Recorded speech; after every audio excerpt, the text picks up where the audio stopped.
손흥민 크게 박수받을 소식 전해졌다. 메디슨 결국 하극상 저질렀다. 손흥민 중심 전술 강행에 격분 포스텍 감독에게 한 충격적인 행동. 영국 현지 경악. 손흥민, 30일, 토트넘 호스퍼, 이 과거 불면증을 겪었다는 인터뷰에 영국 언론이 놀라워했다. 그럼에도 그가 최고 선수로 성장했기 때문이다.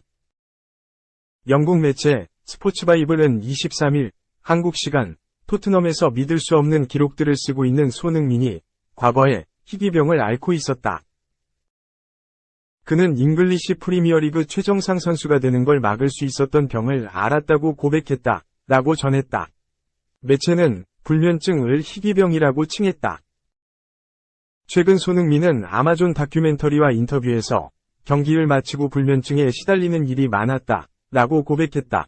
불면증은 최상의 컨디션을 유지해야 하는 축구선수에게 치명적이다. 손흥민은 불면증을 스스로 치료할 방법을 찾아 나섰다. 해결책은 집을 옮기는 것이었다. 손흥민은 새로운 집에선 휴식을 취할 수 있는 공간이 많아졌다. 체육관이 있고 회복할 때 사용할 수 있는 수영장도 있다. 라며 회복에만 전념할 수 있는 환경이 만들어졌다. 라고 들려졌다. 2015년 토트넘에 합류한 손흥민은 벌써 9년째 팀에서 활약하고 있다. 토트넘 구단 역사상 최다 득점자 해리 케인, 32올 시즌 직전 바이에른 뮌헨으로 떠나면서 손흥민의 존재감은 더욱 두드러졌다. 토트넘은 지난 2015년 8월 독일 분데스리가 레버쿠젠에서 뛰고 있던 손흥민을 영입했다. 당시 기준 이적료는 3천만 유로, 약 399억 원 수준인 것으로 알려졌다. 지난 2009년 함부르크를 통해 분데스리가에 입성한 손흥민은 2010에서 2011 시즌부터 본격적으로 1군에 합류해 조금씩 존재감을 발휘했다. 기량을 인정받아 2013년 레버쿠젠으로 이적한 손흥민은 2시즌 동안 맹활약했다. 특히 2014에서 2015 시즌 17골을 터뜨리며 차범근의 한국 선수 분데스리가 한 시즌 최다 골, 19골 기록에 다가서기도 했다. 손흥민은 토트넘 입단 첫 시즌인 2014-2015 EPL 28경기에 나서 4골 1도움을 기록했다. 다음 시즌부터 그는 토트넘에 완전히 녹아들었다.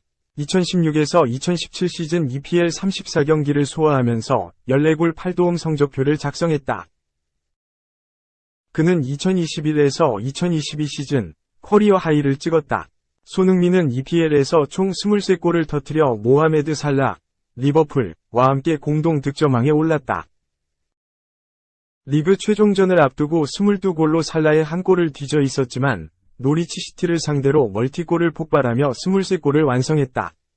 같은 시간 울버햄튼전에서 한 골을 추가한 살라와 함께 득점왕이 됐다. EPL을 넘어 유럽 5대 리그, 잉글랜드 EPL, 스페인 프리메라리가, 독일 분데스리가, 프랑스 리그 1, 이탈리아 세리에 A에서 아시아 선수가 득점왕을 차지한 건 손흥민이 최초다. 좋았던 시즌만 있었던 것은 아니다. 득점왕에 오른 뒤 바로 다음 시즌이던 2022에서 2023 시즌 손흥민은 기대 이하의 경기력을 보였다. 그러나 그는 본인 자리에서 최선을 다했다. 손흥민은 시즌 초반 자신에게 다소 맞지 않는 위치에서 뛰며 부침을 겪은 데 이어 2022 카타르 월드컵을 코앞에 두곤 아나골절 부상을 입어 수술대에 올랐다. 월드컵 참가가 불투명할 정도였지만 손흥민의 위지는 대단했다. 특수 마스크를 착용해야 하는 불편함을 감수하면서까지 월드컵에 나섰고 한국의 16강행에 크게 일조했다. 손흥민이 월드컵에 다녀온 후 토트넘 사령탑은 2번이나 바뀌었다.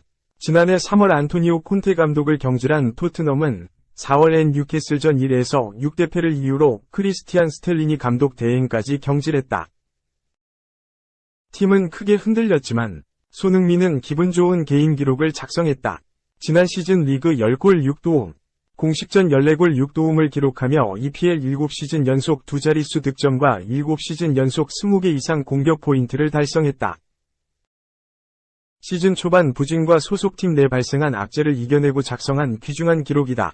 손흥민은 아시아 역사도 썼다.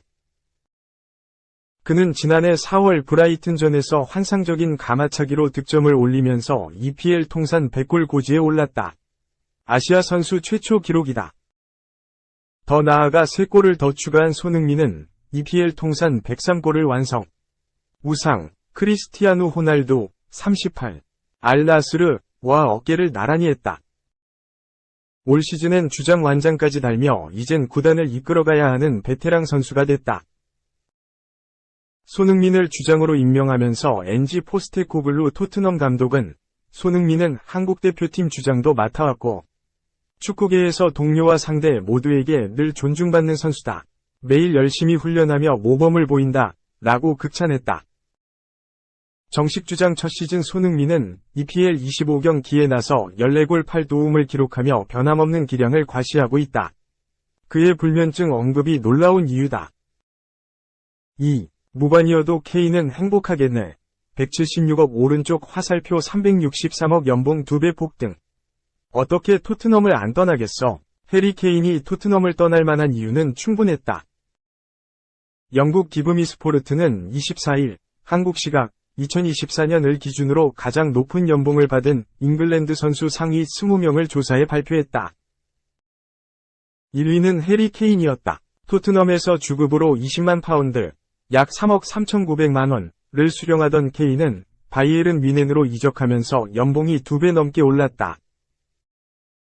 현재 케인이 받고 있는 주급은 약 41만 5천 파운드, 약 7억 292만 원, 다. 연봉으로 환산하면 약 2142만 파운드, 약 363억 원에 달했다. 케인은 잉글랜드 출신 선수 중에서 제일 많이 받으면서 동시에 독일 분데스리가 연봉 1위이기도 하다. 케인이 바이에른으로 이적하기 전까지 분데스리가 연봉 1위는 1800만 파운드, 약 305억 원의 마누엘 노이어였다. 케인은 노이어가 받는 연봉을 훌쩍 뛰어넘는 금액으로 이적에 성공했다. 지금까지 분데스리가 역대 최고 이적료에 팀 내 최고 대우로 케인을 데려오기로 한 바이에른의 결정은 성공적이었다고 평가받고 있다. 케인은 로베르트 레반도프스키가 바르셀로나로 이적하면서 생긴 바이에른의 득점력 공백을 완벽하게 채워주고 있다. 케인은 공식전 35경기에서 37골 12도움이라는 미친 화력을 유감없이 발휘해줬다.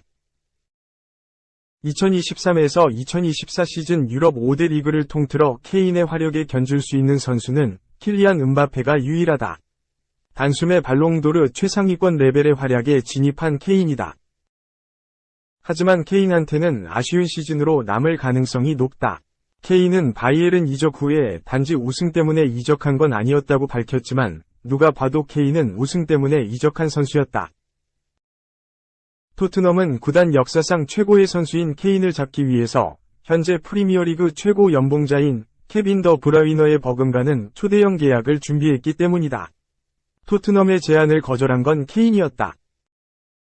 매 시즌 트로피를 휩쓸고 다니는 바이에른이기에 케인의 무관 역사도 끝날 것처럼 보였다. 놀랍게도 바이에른이 역대급 부진에 시달리는 와중에 사비 알론소의 바이엘 레버쿠젠이 파란을 일으키면서 분데스리가 1위를 달리고 있다. 큰 이변이 없는 이상 레버쿠젠의 리그 우승으로 끝날 판이다. 이뿐만 아니라 바이에른은 DFL 슈퍼컵, DFB 포칼컵에서도 우승에 도달하지 못했다. 유럽 챔피언스 리그 8강에 올랐지만 바이에른을 우승 후보로 보는 시선은 많지 않은 게 사실이다. 그래도 케인이 바이에른에 머물 2026에서 2027 시즌까지는 우승 트로피 하나 없이 팀을 떠나지 않을 것이다.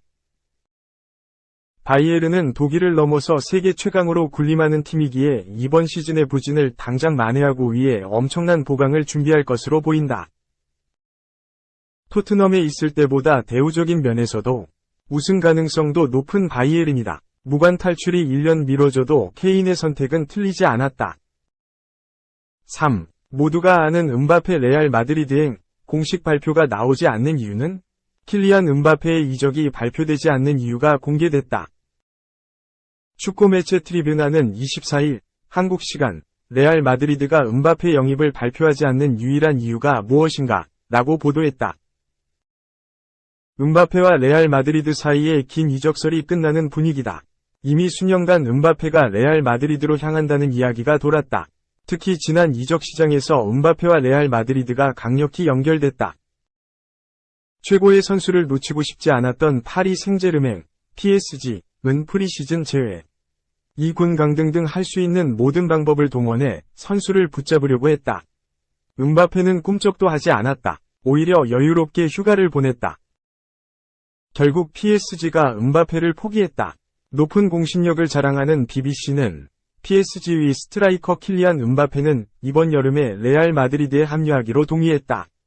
그는 PSG와 오는 6월 계약 만료 후 팀을 떠날 계획이라고 말했다. 라고 보도했다. 심지어 스페인 라리가 테바스 회장이 PSG는 음바페가 떠날 것을 안다. 그가 레알 마드리드와 서명할 확률은 99%다. 라며 이미 음바페가 서명했는지 모르겠다. 라고 말하기도 했다. PSG 루이스 엘리케 감독도 음바페를 조기 교체하는 등 그가 없는 상황에 대비하기도 했다. 그는 조만간 우리는 음바페 없이 경기하는 것에 익숙해져야 한다. 라고 밝혔다. 최근엔 음바페까지 직접 이적설에 대해 이야기했다. 음바페는 사람들은 유로 2024 전에 내 미래를 알게 될 것이다. 내 미래는 더 이상 팀에서 큰 주제가 아니다. 아무도 더 이상 이적에 대해 말하지 않는다. 라며 이적을 암시했다. 일각에선 음바페가 레알 마드리드에서 수령할 연봉까지 보도했다. 그런데 공식 발표가 나오지 않는다. 전 세계 축구인들이 모두 음바페가 레알 마드리드에 합류할 것이라고 이야기하지만 레알 마드리드와 PSG 모두 침묵을 유지하고 있다. 과거 PSG에서 뛰었던 제롬 로탕이 발표가 나오지 않는 이유를 설명했다. 그는 음바페는 레알 마드리드와 계약을 체결할 예정이다. PSG나 레알 마드리드가 유럽 축구연맹 챔피언스 리그에서 탈락하게 된다면 발표될 것이다. 라고 전했다. 레알 마드리드와 PSG는 현재 UCL 8강에 진출했다. 대진상 두 팀은 결승에 진출해야 맞대결이 성사된다. 즉, 두 팀 중 한 팀이 UCL에서 떨어지거나 대회가 끝나야 발표가 나올 전망이다. 로탕은 결승전에서 PSG와 레알 마드리드의 맞대결 가능성이 있는 한 어떤 발표도 나오지 않을 것이다. 라고 덧붙였다.